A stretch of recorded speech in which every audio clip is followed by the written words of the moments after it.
Shalom, selamat pagi Bapak Ibu Saudara-saudara dari Bukit Sion Makale. Kami menyapa kita sekalian.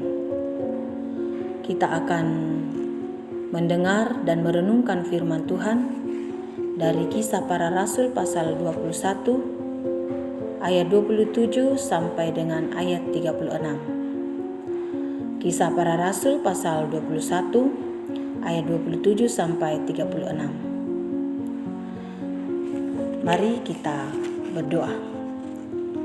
Dengan penuh ungkapan syukur kami datang kepadamu ya Tuhan. Kasih setiamu terus kami nikmati dalam kehidupan kami. Kami boleh tidur dan beristirahat dan bangun. Kami boleh menikmati hari ini. Dalam iman kami percaya, semua itu hanya karena anugerah daripadamu. Kami akan membaca firman-Mu dan merenungkannya.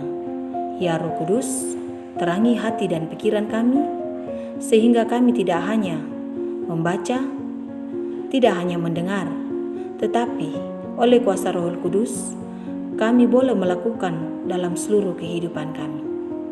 Ampunilah segala dosa dan kesalahan kami ya Tuhan.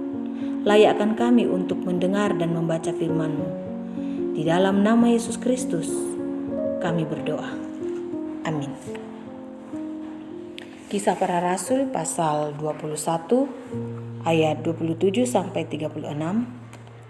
Firman Tuhan, Paulus ditangkap. Ketika masa 7 hari itu sudah hampir berakhir, orang-orang Yahudi yang datang dari Asia melihat Paulus di dalam bait Allah. Lalu mereka menghasut rakyat dan menangkap dia, sambil berteriak, "Hai orang-orang Israel, tolong!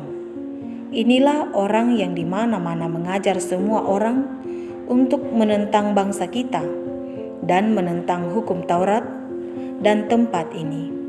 Dan sekarang ia membawa orang-orang Yunani pula ke dalam bait Allah dan menajiskan tempat suci ini, sebab mereka telah melihat Trofimus dari Efesus sebelumnya bersama-sama dengan Paulus di kota, dan mereka menyangka bahwa Paulus telah membawa dia ke dalam bait Allah.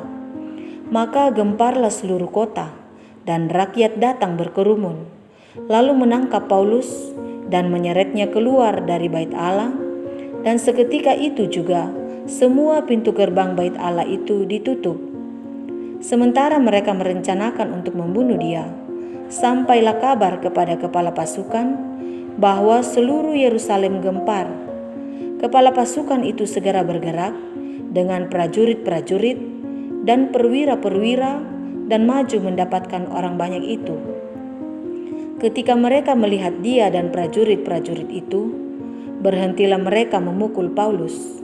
Kepala pasukan itu mendekati Paulus, menangkapnya dan menyuruh mengikat dia dengan 2 rantai. Lalu bertanya, siapakah dia dan apakah yang telah diperbuatnya?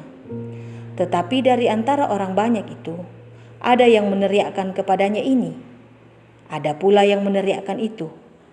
Dan oleh karena keributan itu, ia tidak dapat mengetahui apakah yang sebenarnya terjadi. Sebab itu, ia menyuruh membawa Paulus ke markas. Ketika sampai ke tanggap, Paulus terpaksa didukung prajurit-prajurit karena berdesak-desaknya orang banyak yang berbondong-bondong mengikuti dia sambil berteriak, "Enyahkanlah dia." Amin firman Tuhan. Bacaan kita ini diberi tema aman dalam penyertaan Tuhan. Aman dalam penyertaan Tuhan. Menfitnah adalah salah satu cara yang dapat dilakukan jika seseorang tidak menyukai orang-orang tertentu, agar orang lain juga turut membenci orang yang tidak disukai. Inilah yang terjadi dalam proses penangkapan Rasul Paulus dalam bacaan Kisah Para Rasul 21 ayat 27 sampai 36 bacaan kita pada saat ini. Diceritakan sekelompok orang Yahudi menghasut orang banyak untuk menangkap Rasul Paulus. Ada dua tuduhan yang diberikan kepada Rasul Paulus. Tuduhan yang pertama, bahwa Rasul Paulus menentang bangsa, menentang hukum Taurat dan Bait Allah. Dan tuduhan yang kedua, menyangka bahwa Rasul Paulus telah menajiskan Bait Allah dengan membawa orang-orang Yunani yang dipahami sebagai orang yang tidak bersunat masuk ke dalam Bait Allah. Sebab dalam ajaran orang Yahudi, hal itu tidak dibenarkan. Mendengar berita tersebut tanpa mengecek kebenarannya, orang banyak langsung bertindak. Orang banyak menangkap Rasul Paulus, menyeret Rasul Paulus keluar dari Bait Allah, memukul Rasul Paulus, dan berencana membunuh Rasul Paulus.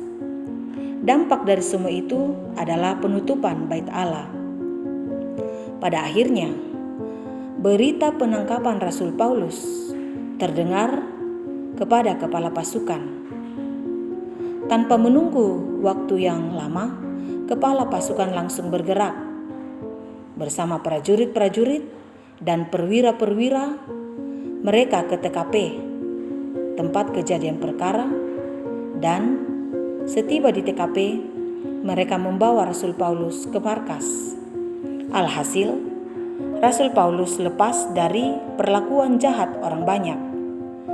Rasul Paulus terlepas dari perlakuan orang-orang yang membencinya, yang tidak menyukainya.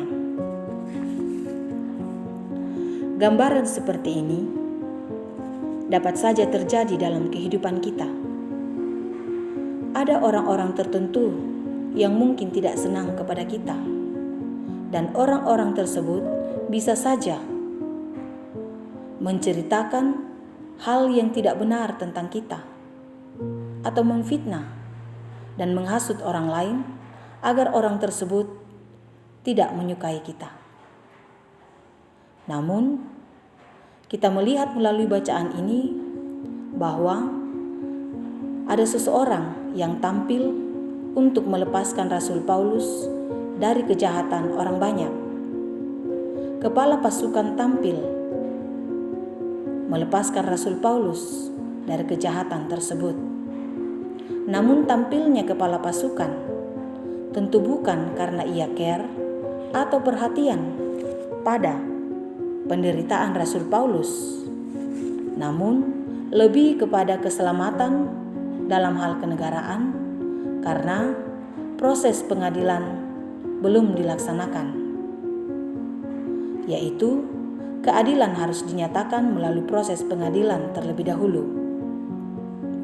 Bapak, Ibu, Saudara-saudara, kepala pasukan tampil melepaskan Rasul Paulus.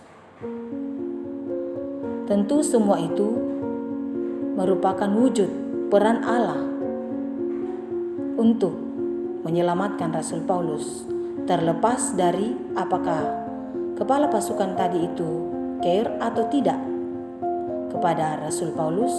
Namun Allah dapat memakai siapa saja untuk melepaskan orang yang dikasihinya dari penderitaan yang dialami.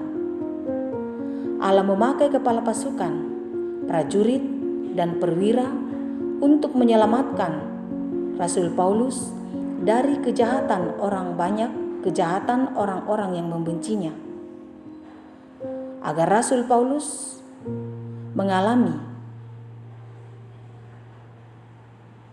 kebebasan dari orang-orang tersebut. Seperti Rasul Paulus dalam bacaan kita, tentu Allah juga akan terus menyertai orang-orang yang setia kepada Tuhan, orang-orang yang mengasihi Tuhan, orang-orang yang dikasihi Tuhan, agar kita pun juga nyata dalam pemeliharaan daripada Tuhan sendiri. Maka Allah dengan kuasanya dapat saja menghadirkan orang yang dapat menolong kita dan melepaskan kita dari beban yang menghimpit kita, melepaskan kita dari kejahatan orang-orang tertentu yang mungkin tidak menyukai kita. Kita harus percaya bahwa Allah berperkara dalam segala hal. Allah akan menyelesaikan setiap apa yang kita alami. Allah dapat saja memakai orang-orang tertentu untuk melepaskan kita. Karenanya, mari kita mempercayai kuasa dan pemeliharaan daripada Tuhan, karena di dalam kuasa dan pemeliharaan daripada Tuhan, keamanan dan ketenangan akan menjadi milik kita. Terpujilah Tuhan. Amin. Mari kita berdoa. Terima kasih ya Tuhan untuk firman-Mu yang sudah terdengar di telinga kami melalui renungan pagi dari Bukit Sion Makale. Kami belajar pada firman-Mu ini bahwa Engkau akan menggunakan banyak cara untuk menolong orang yang setia kepadamu. Biarlah ya Tuhan, kami juga setia seperti Rasul Paulus dalam iman dan percaya kami kepadamu. Kiranya Roh Kudus memampukan kami untuk semua itu. Berkatilah firman-Mu yang sudah kami dengarkan. Berkatilah firman-Mu yang sudah kami renungkan. Kami berdoa kepadamu Tuhan, mendoakan jemaat-Mu, mendoakan setiap orang yang mendengarkan siaran renungan pagi dari Bukit Sion Makale pada saat ini. Kiranya pemeliharaan-Mu terus terjadi dalam hidup kami. Ajari kami Tuhan untuk selalu setia kepadamu. Ajari kami untuk tidak takut menderita. Karena di dalam penderitaan karena iman, Tuhan akan melepaskan kami. Kami berdoa ya Tuhan untuk setiap orang yang berseru kepadamu, memohon pengasihan-Mu dalam kehidupan mereka oleh karena sakit penyakit. Biarlah kesembuhan menjadi milik mereka ya Tuhan. Berkatilah segala usaha mereka. Kami juga berdoa ya Tuhan, setiap orang yang berduka cita, kuatkan iman dan percaya mereka dalam menghadapi duka cita yang dialami. Hiburkan mereka ya Tuhan. Kami juga berdoa ya Tuhan, situasi bangsa dan negara kami. Kiranya kedamaian Engkau karuniakan bagi negara kami ini. Terlebih berdoa kepadamu Tuhan, mendoakan pemerintah kami dari pusat dan pemerintah kami di tempat ini. Kiranya kasih dan setia-Mu bersama dengan mereka dan pemerintah kami Engkau pakai untuk memimpin kami ke jalan yang Tuhan kenan. Kami siap untuk melakukan banyak hal hari ini ya Tuhan. Kami berserah hanya kepadamu saja.